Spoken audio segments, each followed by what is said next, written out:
오늘 말씀 보도록 하겠습니다. 우리가 그 요한복음 8장 12절 말씀을 보도록 하겠습니다. 이 말씀은 이제 예수님께서 초막절에 하시는 말씀입니다. 초막절에 이제 축하하는 그 한 해의 모든 이제 추수를 다 마치고 이제 축하하는 절기잖아요. 그때 초막을 짓는 일과 또 물의 축제라는 것이 있어요. 실로암에서 물을 이렇게 길어다가 제단에 붓는 그런 행사를 했고, 또 성전에 뜰에다가 그 횃불을 펴놓고 환하게 비추는 7일간 이러면서 이제 축복하는 그런 시간을 가졌거든요. 그곳에 나오는 말씀입니다. 우리가 한 절 말씀인데 우리 한 목소리로 봉독하도록 하겠습니다. 예수께서 또 말씀하여 이르시되 나는 세상의 빛이니 나를 따르는 자는 어둠에 다니지 아니하며 생명 빛을 얻으리라. 아멘.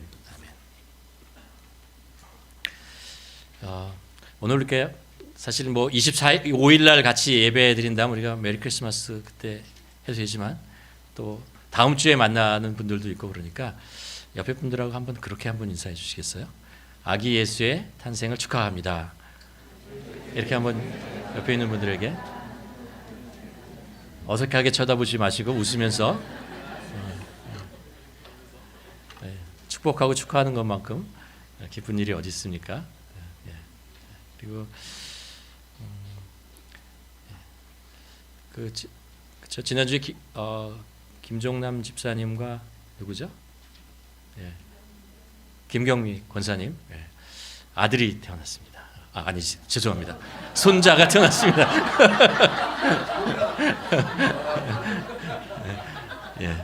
요 손자가 또 그죠? 백 집사님과 서준희 집사님의 또 손자이기도 합니다. 건강하게 잘 태어나서 축하해 주시기를 바랍니다. 아기 예수, 이렇게 우리가 이제 성탄에 대한 기쁨과 이런 것이 있는데 매년 이제 오는 것인데 성탄이 아기 예수가 이 땅에 오신 날이잖아요.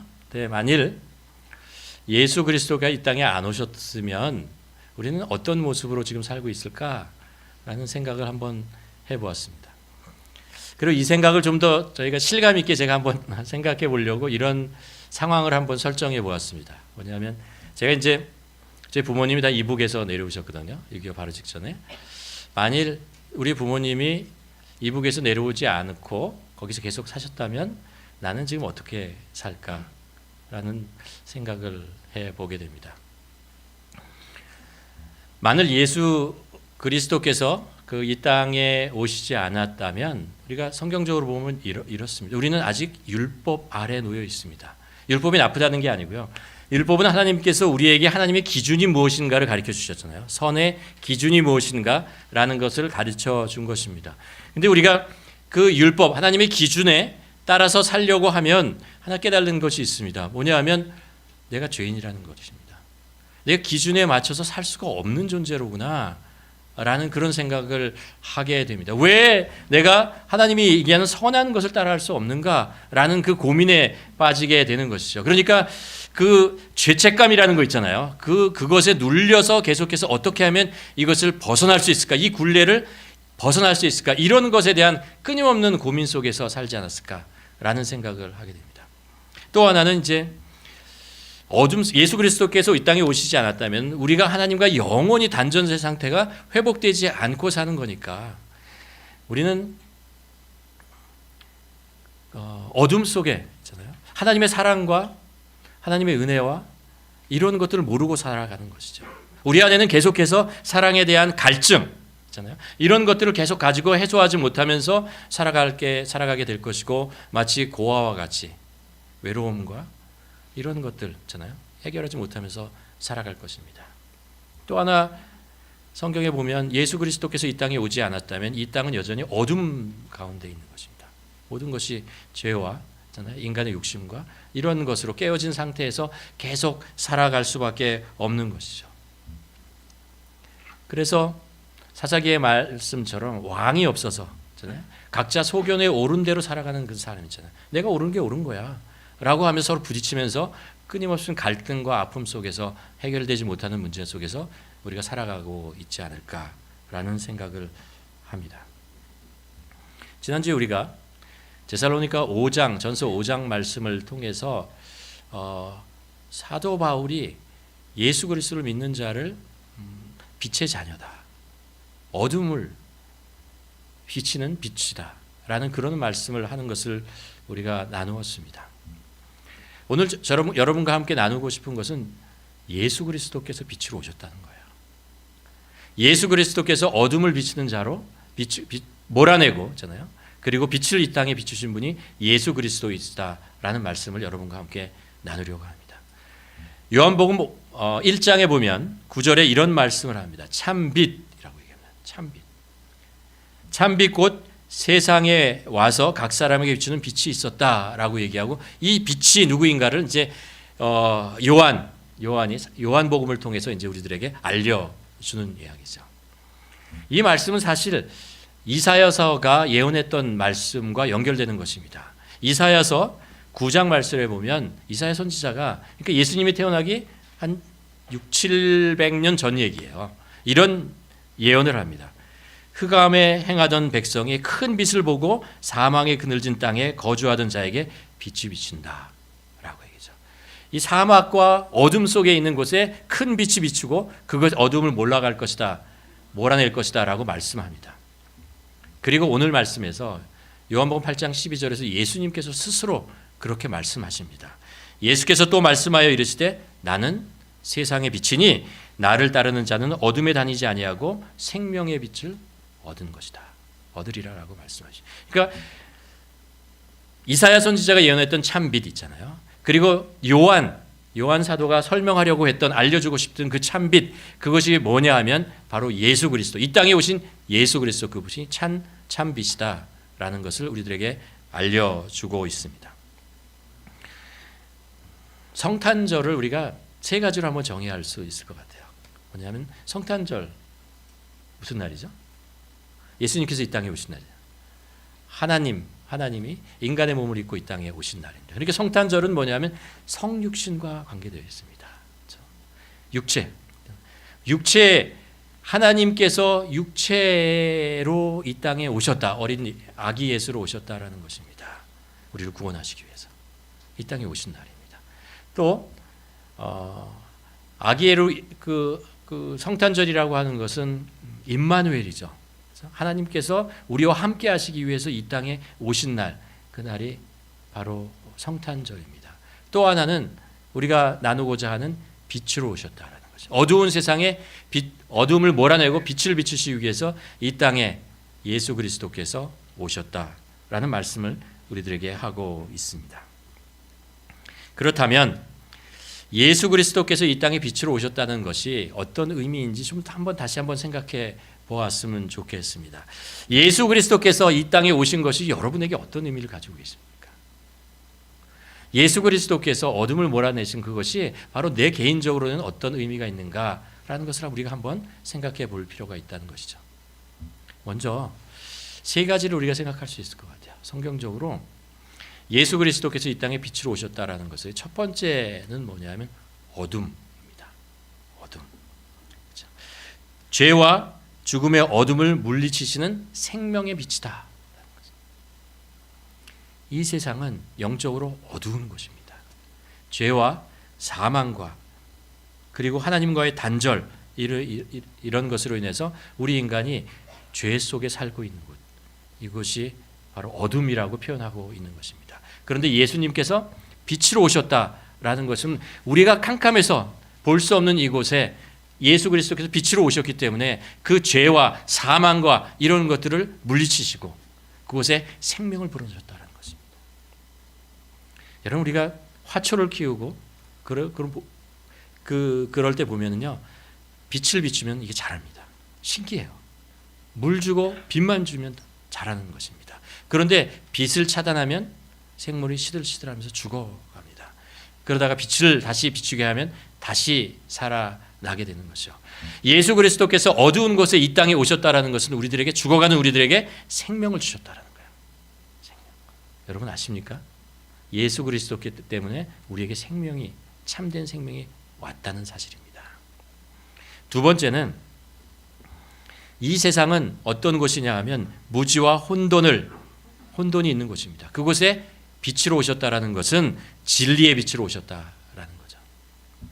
우리가 어두운 곳에 계속 살잖아요. 뭐 한 달, 두 달이 아니고 1년, 2년 계속해서 살면은 어떻게 되죠? 우리가 시력을 잊어버려요. 시력을 잃어버려요. 정상적인 사람도 시력이 점점 약해지고, 그렇죠? 그러면서 어디로 가야 되는지, 어느 쪽으로 가야 되는지 알 수 없다는 것입니다. 그러니까 어둡다고 하는 것은 무엇이냐면 분별력을 잃어버린다는 거예요. 무엇이 참이고 무엇이 거짓인지를 잘 구별할 수 없다는 거예요. 내가 가야 할 길이 무엇이고 가지 말아야 할 길을 찾지 못하는 것입니다. 그렇죠? 어둠 속을 여러분 이제 빛이 없는 곳을 걸어갈 때 두려운 것이 뭐예요? 앞에 장애물이 있는데 내가 그것을 걷어찰까 봐 그러잖아요. 앞에 벽이 있는데 내가 그것이 보이지 않아서 거기에 부딪힐까 봐 그러는 것이죠. 세상이 어두워지면 우리가 어두워져요. 우리의 눈이 어두워져요. 나도 모르게 어두운 곳에서 살면, 죄와 사망이 있는 곳에서 살면은요, 내 생각이 죄와 사망으로 물들어 버립니다. 그래서 무엇이 참된 것인지 구별하지 못하고 분별력이 조금씩 사라지고, 그리고 죽어간다는 거죠. 예수님께서 이 땅에 오시는 것은요, 진리의 빛이에요. 진리라는 것은 뭐예요? 우리가 가야 할 곳이에요. 생명이 있는 곳이에요. 그곳에 예수 그리스도께서 빛으로 오셔서 우리에게 분별력이 없고, 있잖아요. 살이 앞뒤로 가리지 못하는 곳에 빛을 비추어서 아, 그렇구나. 저쪽으로 가면 되는 거였구나. 그러면 내가 살 수 있다라는 것을 알게 되는 것이죠. 그래서 예수님은 우리들에게 무엇이라고요? 진리의 빛이다 라고 성경은 우리에게 가르쳐줍니다. 또 하나, 예수님은요, 사실 우리가 이런 문제를 가지고, 진리가 내 앞에 있어도, 진리를 내가 보고 있어도 그 진리를 따라가는 나에게 능력이 있느냐라고 생각한다면 사실 없어요. 사실 없어요. 누군가가 나를 그쪽으로 인도해 주어야 갈 수 있습니다. 그렇죠? 장애물이 있으면 치워주고, 넘어지면 일으켜주고, 그 길로 나아갈 수 있도록 계속해서 우리를 인도해 주시는 그 불빛이 있어야 된다는 것이죠. 예수님은 우리들에게 진리로 인도하시는 빛으로 오셨다는 것입니다. 그래서 예수 그리스도가 우리 안에 오시는 거예요. 빛으로 멀리 계시는 것이 아니고 우리 안에 오셨다는 것이고, 나를 그 빛으로 진리의 길, 생명의 길로, 생명으로 나를 인도해 주시는 길잡이, 그것을 하시는 분이 예수 그리스도다라는 것입니다. 이 말씀을 가지고 한번 묵상해 봅시다. 한번 생각해 보았으면 좋겠습니다. 예수님께서 우리에게 오신 빛으로 오셨다. 진리의 빛으로 오고 생명의 빛으로 오고 우리를 그 진리와 생명으로 인도하시는 빛이다라고 우리가 말씀을 통해서 배웁니다. 우리가 세상을 살다 보면 어둠이라는 것이 있어요. 어둠이 찾아올 때가 있습니다. 때로 우리가 그렇죠, 어떻게 확실한 상황이다라고 그동안 믿어왔다는 것이 변해서 확실하지 않구나. 정말 불확실하구나. 어떤 일이 내 앞에 이루어질지 모르겠구나라는 그런 있잖아요. 두려움이 찾아올 때가 있죠. 믿었던 사람이 사라지면서 삭막한 광야에서 나 혼자밖에 없구나 라는 그런 외로움, 이런 때가 있습니다. 또 그동안 내가 쌓아왔던 그거 있잖아요. 그것이 한순간에 무너져 내리고서 내가 지금까지 쌓았던 것이 모래성이었구나, 모래 위에 집을 짓고 있구나 라는 있잖아요. 그런 당황스러움, 그럴 때가 있어요. 인생에 보면 누구나 그 일을 만납니다. 그러면서 우리는 알죠. 우리의 인생에는 빛이 있고 어둠이 있다는 것을 압니다. 이게 같이 있다는 것을 압니다. 빛 가운데 있는 듯 하다가 어느 날 갑자기 사방이 캄캄해지고 어둠이 깔리면서 앞을 보지 못하고 그 어둠에 내가 이렇게 트랩된 것 같은, 이게 묶인 것 같은, 있잖아요. 갇힌 것 같은 그런 공포, 그런 두려움, 그런 외로움, 그런 것에 쌓여 이렇게 조여가는 것이죠. 사실 이거는요, 우리가 하나님을 모를 때의 이야기입니다. 하나님을 아는 자에게 어둠이라는 것은 이렇게 표현될 수 있습니다. 뭐냐면 빛과 그림자. 우리가 빛 가운데 살고 있는 것 같은데 어느 날 내가 오른쪽을 쳐다보는데 그쪽에 어둠이 있는 거예요. 가만 봤더니 그 어둠이 어떤 거예요? 그림자예요. 그림자. 어두워요. 그래서 이 어두움이 그림자가 왜 나를 따라다니지? 왜 내 옆에 있는 거지? 라는 그런 두려움이 찾아오죠. 근데 여러분 생각 그렇잖아요. 그림자라고 하는 것은 무엇을 증명해 주는 것이 하면 빛이 있다는 것을 증명해 주는 거예요. 나에게 빛이 비춰주기 때문에 그림자가 존재한다라는 것입니다. 그러니까 우리가 빛을 발견하는 순간 우리는 그 어두움을 발견하고 그림자를 발견하는 순간 그 그림자를 계속해서 쳐다보는 것이 아니고 아 그렇지 나에게 빛이 있어 라고 하며 빛을 바라봐야 되는 거예요. 빛이 우리와 동행하는 것입니다. 빛이 우리의 삶을 인도하고 이끌어주고 우리를 지켜주는 것입니다. 이 그림자가 지켜주는 게 아니에요. 그러나 이 세상에 사는 동안 우리들에게 그림자는 있어요.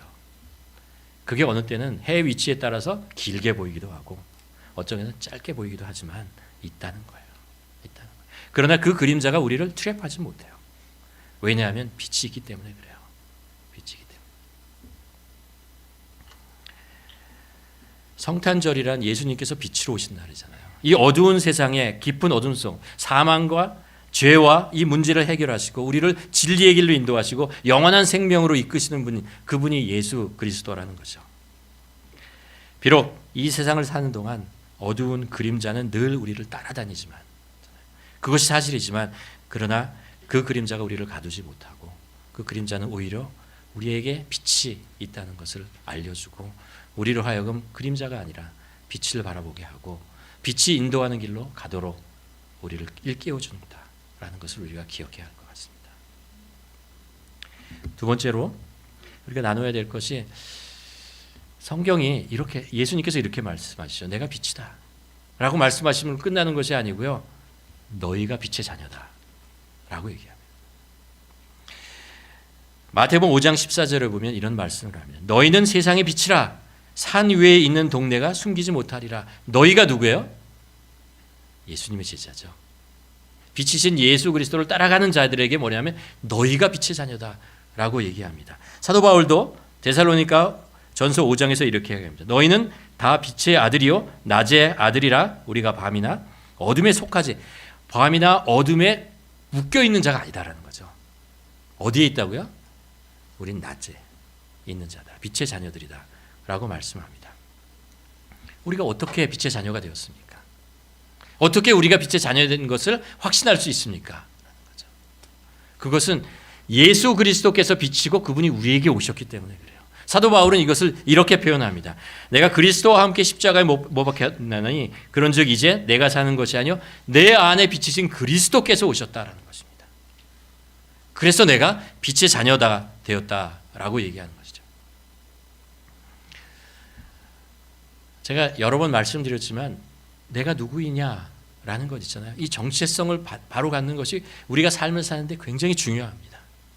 우리는 이렇게 교육을 받죠. 내가 누구냐라는 것을 가지고 우리는 세상이 나를 누구라고 부르느냐를 가지고 나라고 생각을 합니다. 그렇죠?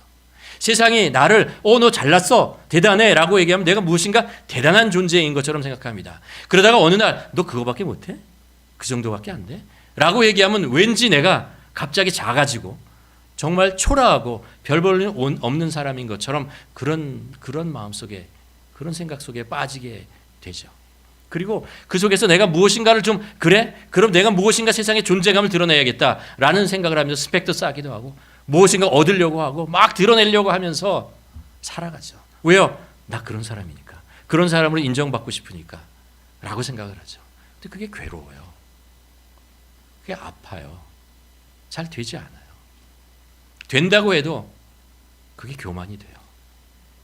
그래서 성경은 우리들에게 뭐라 하냐면 하나님이 너를 뭐라고 부르느냐 그것이 너야 라고 얘기합니다. 하나님이 우리를 부르는 그것이 바로 나다라는 것을 믿고 그 존재로 살라라고 얘기하고 있습니다. 베드로 전서에 보면 베드로 사도가 이렇게 얘기를 합니다. 믿는 사람들을 향해서 너희는 택한 족속이야. 하나님께서 택한 존재야. 그리고 왕 같은 제사장이야. 거룩한 나라야. 소유된 백성이야 라고 얘기를 합니다. 그러면서 다시 빛에 대한 이야기를 시작을 합니다. 이는 너희로 어두운 데서 불러내어 그의 기이한 빛에 들어가게 하신 이 잖아요. 그 이름을 그 아름다운 덕을 선포하게 하려 하심이라라고 합니다. 우리는 어두움 속에 있었지만 하나님께서 우리를 빛으로 불러내오셔서 빛의 자녀라고 부른다는 거예요. 이게 우리의 정체성이고 우리의 이름이라는 것입니다. 이게 누구예요? 나예요. 나 스스로를 생각할 때 나는 세상에 속겨 있는 어두움에 묶여 있는 자가 아니고 빛 가운데 사는 낮에 사는 하나님의 백성으로 살아가는 존재이고 나는 하나님의 실제로 백성이고 자녀이다 라는 사실을 우리가 믿어야 된다는 거예요. 그리고 여러분 우리가 옆에 있는 사람에게 이렇게 나 빛의 자녀야 라고 이렇게 자랑하기가 좀 어렵잖아요.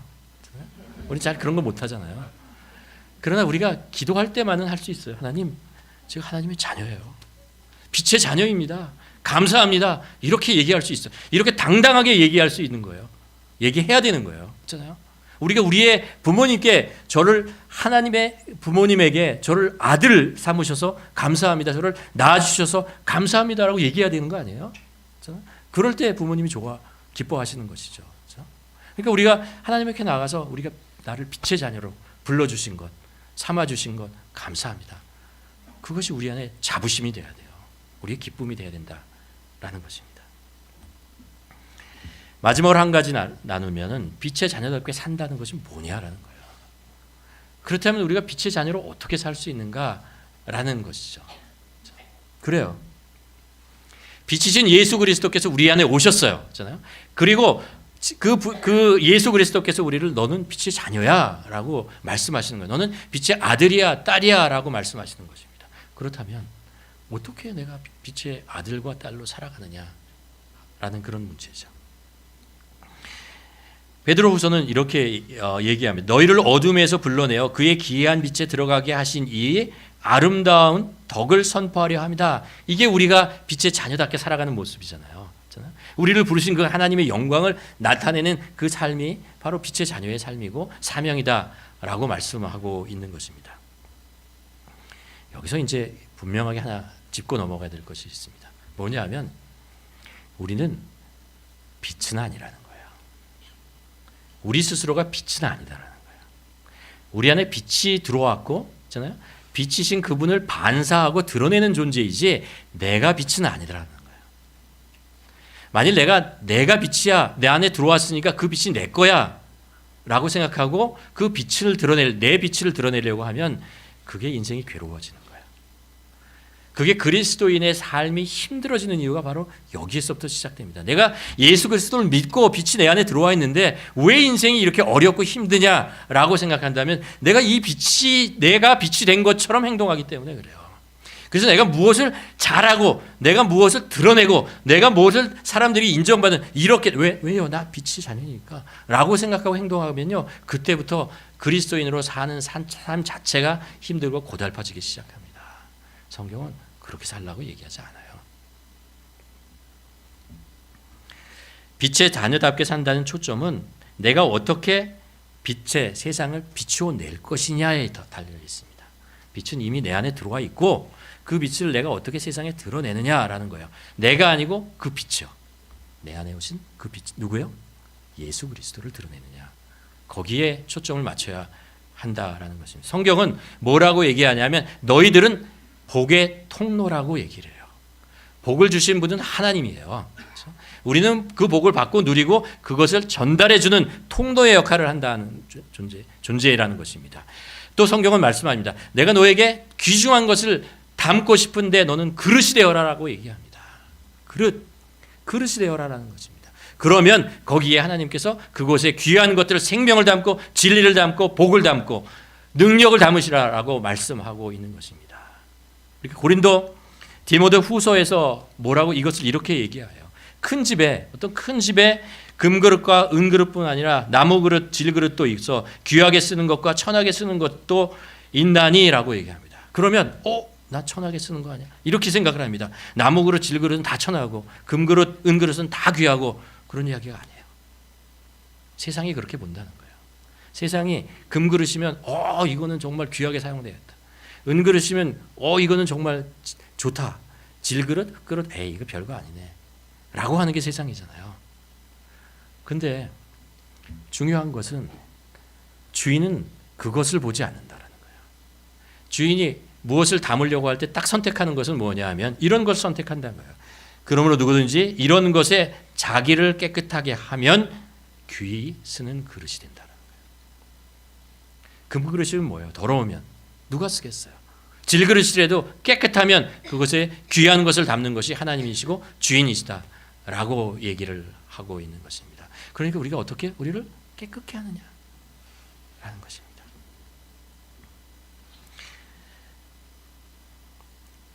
여기서 우리는 예수님의 말씀을 한번 돌아봐야 됩니다. 예수님께서 이것을 우리에게 설명해 줘요. 뭐라고 설명해 주냐면 마태복음 5장에 산상수훈을 얘기하면서 이런 말씀을 중간에 집어넣습니다. 마음이 청결한 자는 복이 있나니 그들이 하나님을 볼 것이다. 마음이 청결한 자가 하나님을 볼 것이다 라는 거예요. 마음이 깨끗한 자가 하나님을 본다라는 이야기입니다. 이 말씀을 한번 생각해 봅시다. 청결하다는 말을 원어적으로 찾아보면 세 가지 단어가 나옵니다. 뭐냐면 clean이라는 거, 깨끗하다라는 것과 클리어하다라는 것, 투명하다라는 것과 피오하다, 순결하다, 순전하다라는 뜻을 가지고 있습니다. 그러니까 이런 거죠. 꽃병이 하나 있어요. 병이 하나 있어요. 꽃병이면 안 되겠다. 병이라고 합시다. 병이라 있는데 병 안에 귀한 불빛이 있어요. 그 방을 비추기 위해서 그 불빛이 안에 있거든요. 그 불빛을 비추려면 이 병이 깨끗해야 됩니다. 깨끗해야 돼요. 그게 불빛이 그 방을 환하게 비추죠. 클린하다라는 것은 이런 의미입니다. 내가 죄로 더러워지면 있잖아요. 욕심에 빠지고 죄로에 더러워지면은 이 불빛이 밖으로 나가지 않아요. 그래서 이것을 깨끗하게 하라는 거예요. 죄가 있으면 통회하는 마음으로 뭐예요? 회개하라는 거예요. 회개할 줄 아는 자가 되라는 거지. 우리는 살다 보면 사람을 미워할 수도 있고 시기할 수도 있고 질투할 수도 있고 그럴 수 있어요. 그러나 그것을 정당화하고 회피하지는 말란 말이에요. 저 사람이 뭐라고 그래서 그랬지 뭐 내가 뭐 그런 건 아니야 라고 생각하지 말라는 거예요. 그거는 내가 더러워졌는데 그것을 더러운 것을 그냥 가지고 살아가는 거예요. 어리석은 것입니다. 성경은 회개하라라고 합니다. 내가 사람에게 미운 마음을 듣고 죄를 지었으면 아 그렇구나. 내가 또 죄를 지었구나. 연약하구나. 하나님 앞에 통회하는 마음으로 용서해 주시옵소서 라고 회개하라는 것입니다. 그럴 때 우리가 깨끗해지는 거예요. 클린하게 되는 것입니다. 그렇죠? 회개할 줄 알아야 됩니다. 회개하는 게 쉽다고요? 아니에요. 믿음이 없으면 회개하지 못해요. 회피하죠. 믿음이 없으면 회피해요. 회개하라는 거예요. 그래야 깨끗해진다는 거예요. 두 번째는 클리어하는 거예요. 클리어하다는 것은 어떤 의미를 가지고 있냐면요. 투명하다라는 거 아니에요. 그렇죠? 성경에 예수님께서 밭에 대한 씨 뿌리는 밭에 대한 이야기를 하면서 세 번째 이런 이야기를 합니다.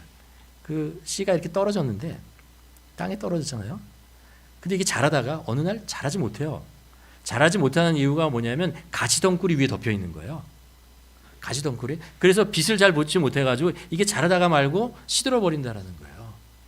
그러면서 예수님께서 뭐라고 말씀하시냐 하면은 그 가시덩굴이 뭐냐면 세상에 염려, 걱정, 근심 이런 거라고 얘기해요.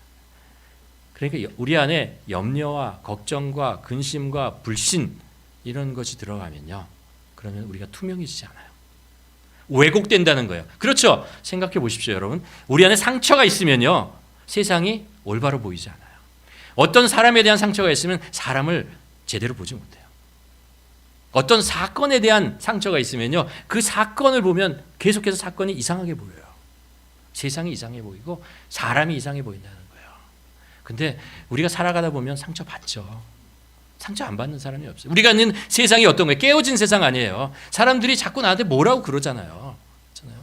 내가 있는 환경이 나를 힘들게 만들잖아요. 그럼 우리는 상처를 받을 수밖에 없어요. 그렇죠? 원망할 수밖에 없어요. 미워할 수밖에 없어요. 근데 이게 클리어한다라는 말이 뭐냐면 그것을 씻어내야 되는데 그게 씻어내는 방법이 뭐냐면 용서라는 거예요. 용서. 용서가 우리를 클리어하게 만들어주는 거예요. 세상을 왜곡되게 보지 않고 굴절시키지 않고 똑바로 투명하게 보게 한다는 거예요. 용서하며 삽시다. 용서하며 살라는 거예요. 여러분 살다 보면 그렇잖아요. 돈 안 갚은 사람들 있잖아요. 심하게 말할 뻔했는데 돈을 갚아야 되는데 이렇게 N자가 들어갈 수가 있는데 그런 진짜 마음 아프잖아요. 나는 어떻게 벌은 건데 있잖아요. 믿고 받았는데 왜 마음이 아파요. 그럼 어떻게 할 거예요? 마음 아파. 계속 마음 아파할 거예요? 안 갚대는데 안 갚은데 어떻게 하겠어요? 용서해야죠. 아예 그렇지 뭐. 필요해서 썼겠지. 하나님께서 더 주시겠지. 이렇게 살아야지 뭐 있어요? 하나님께서 우리에게 채워주시는 것이 있는데 우리는 이쪽에서 오는데 이쪽에 갔다가 안 돌아온다고 그것을 원망하고 사는 게 바보 같은 거 아니에요? 우리는 이쪽에서 와요. 이쪽에서 오는 거를 그것을 가지고 사는 사람인데 자꾸 이렇게 갔다가 돌아오는 것을 내 삶의 무엇이라고 생각하고 살면 세상 상처받아요. 내가 사랑을 줬는데 저 사람은 왜 나를 사랑하네? 이렇게 하지 말라는 거예요. 사랑은 뭐라고요? 주는 것으로 끝난다고 하잖아요. 우리는 사랑을 받아요. 하나님으로부터. 받아요. 이 사랑이 있는데 왜 이게 안 돌아왔다고 마음속에 그것을 그러냐고요. 그렇게 하지 말자라는 거예요. 그냥 괜찮아요. 하나님께서 채워주시니까. 그게 용서예요. 하나님께서 채워주실 것을 알기 때문에 용서해 주는 거예요. 우리는 10,000달란트를 탕감받은 자이기 때문에 100데나리온 그래 나에게 중요한 것이지만 괜찮아. 하나님께서 채워주신 게 있는데 용서하라는 거예요. 그래야 우리가 클리어해져요. 세상의 왜곡대로 보지 않고 똑바로 보여요. 투명해진다는 것입니다. 피요하다는 것, 순전하다라는 것은 성경에 어떤 의미를 가지고 있냐면요. 이런 거죠. 마태복음 6장에 보면 하나님께서 예수님께서 뭐라고 하냐면 몸이 성하지 아니하면 이런 표현을 해요. 거기서 몸이 뭐냐? 무슨 의미냐면 더블 포커스를 얘기해요. 세상이 두 개로 보인다는 뜻이에요. 그래서 예수님께서 뭐라고 얘기하냐면 하나님과 재물을 겸하여 섬기지 못한다라고 해요. 피요하다라는 것은 두 개를 보지 않고 하나만 보고 있다는 거예요. 세상을 보든지 하나님을 바라보든지 둘 중에 하나 하는 사람이라는 거예요. 그리고 피요하려면 하나님을 바라보라는 거예요. 그래서 6장의 결론이 그거잖아요. 그 나라와 그의 의를 먼저 구하라는 것입니다. 그렇게 하나님의 그 나라와 그 의를 구하는 것을 삶의 가장 소중하고 그리고 사명이라고 생각하고 그것을 바라보는 사람, 그 사람의 마음이 피요해져. 세상의 욕심이나 우상이나 이런 것들을 우리가 채우지 않고 살 수 있어요. 세상의 가치관 있잖아요. 세상을 우리가 유혹하는 것부터 이겨낼 수가 있어요. 그러니까 피요한 마음을 가지려면요. 하나님을 바라봐야 돼요. 그분의 영광과 그분의 나라와 그분의 생명을 가장 소중하게 여기면서 우리의 가장 우선순위를 여기면서 살아가야 한다는 거예요. 왜요? 우리는 가지고 싶지만 필요하지만 얻지 못하는 것들이 있어요. 그게 우리를 힘들게 만들고 거기에 트랩되기 시작하면은요 우리가 피요한 마음을 가질 수가 없어요. 그래서 그거 먼저 우리의 삶에 가장 중요한 것이 뭐냐? 그거라는 거예요. 그거. 그럴 때 우리가 어떻게 된다고요?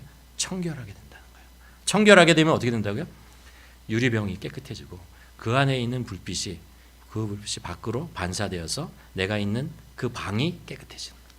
밝아진다라고 말씀하고 있는 것입니다. 우리는 빛이 아니기 때문에 우리가 빛을 어떻게 할 수가 없어요. 그러나 우리는 예수 그리스도를 믿는 자이기 때문에 생명의 빛이신 진리의 빛이신 능력의 빛이신 그분이 우리 안에 있다는 것을 우리가 알기 때문에 우리가 해야 될 일은 뭐냐면 그것만 하면 돼요. 닦기만 하면 돼요. 우리 안에 죄와 이런 욕심과 이런 것들 있잖아요. 이런 것들을 씻어내고 닦아내고 있잖아요. 잘못된 가치관의 것들을 우리가 말씀대로 우리가 그것만 깨끗하게 하면 돼요. 그러면 청결한 자는 복이 있나니 하나님이 보여지는 거예요. 하나님이 드러나기 시작하는 것이죠. 우리가 집중해야 될 것이 그것이다 라고 성경이 우리에게 말씀하고 있는 것입니다. 마태복음 5장 16절의 말씀을 한번 읽어보면 이렇습니다. 이같이 너희 빛이 사람 앞에 비추게 하여 그들로 너희 착한 행실을 보고 하늘에 계신 너희 아버지께 영광을 돌리게 하라 라고 하잖아요.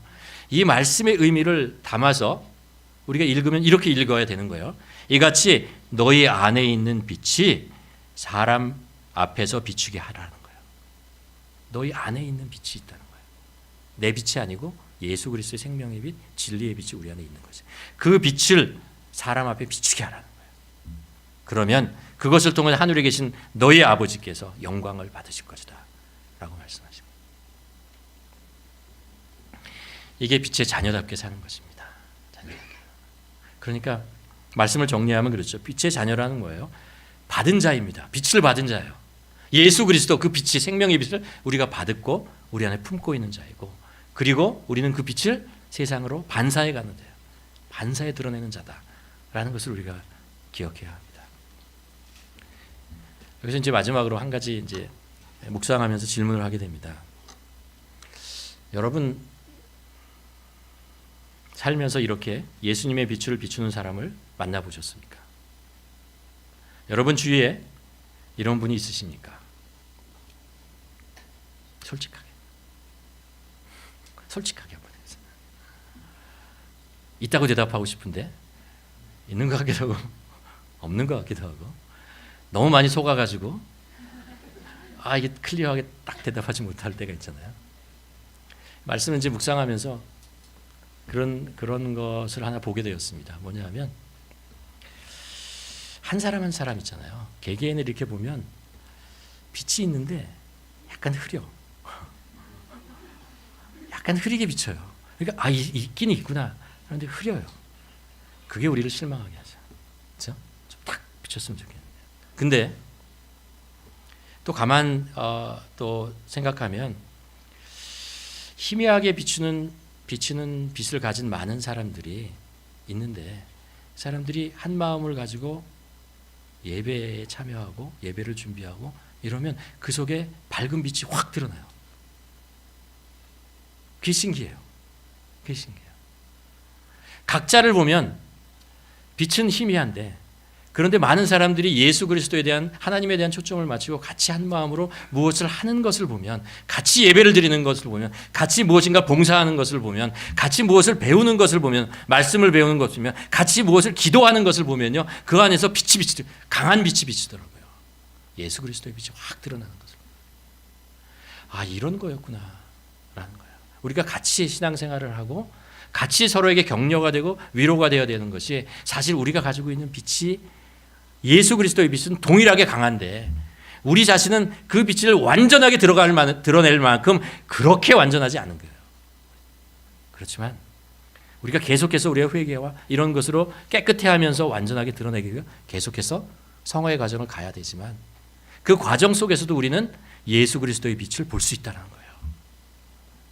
희미한 불빛이 함께 모여서 서로 위하고 서로 한 마음이 될 때 예수 그리스도의 강한 빛이 그 공동체 안에서, 그 팀 안에서, 그 가정에서 드러나더라는 거예요. 아름다워요. 빛이 되더라고요. 여러분, 우리가 세워야 하는 교회가, 우리가 세워야 하는 가정이 이런 거 아닙니까? 바라기는 우리 2025년 동안 저는 여러 군데에서 여러 번 이런 것들을 보았습니다. 그리고 감사합니다. 2022년 새롭게 살아가는 그 한 해도 예수 그리스도의 빛을 우리가 비출 뿐만 아니라 우리가 볼 수 있었으면 좋겠습니다. 내 안에서 뿐만 아니라 내가 속해 있는 공동체 안에서, 예수 그리스도 안에서, 성령 안에서 우리가 함께 한 마음을 품을 때 예수 그리스도의 빛이 비쳐서 세상이 너희로 하나님의 영광을 보게 될 것이다. 이 경험을 하는 우리 모두가 되기를 주님의 이름으로 축원합니다. 기도하시겠습니다.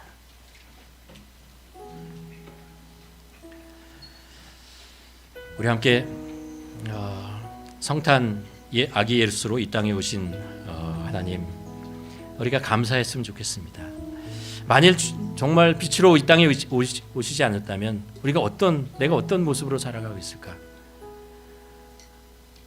정말 답답하고 길을 잃은 자처럼 정신없이 살아가고 마음의 안정도, 평화도, 기쁨도, 사랑도 누리지 못하며 살아가고 말 것입니다. 감사했으면 좋겠습니다. 주님께서. 그리고 주님께서 또 우리를 빛의 자녀라고 부르십니다. 우리는 빛의 자녀인 것을 더 한번 감사했으면 좋겠습니다. 세상이 뭐라고 하든 우리는 택한 백성이고 왕같은 제사장이고 하나님의 속한 자들입니다. 우리가 어둠에 속한 자가 아니라 빛에 속한 자, 빛의 자녀이라는 것을 우리가 다시 한번 하나님께 고백하며 감사를 드렸으면 좋겠고, 또 하나 기도드리는 것은 우리 안에 오신 그 빛, 생명의 빛이 세상에 드러나도록 우리가 청결한 자로 살게 하여 주시옵소서. 말씀과 기도로 우리를 깨끗게 하는 자 되게 하여 주시옵소서. 우리 함께 기도하며 나아가도록 하겠습니다.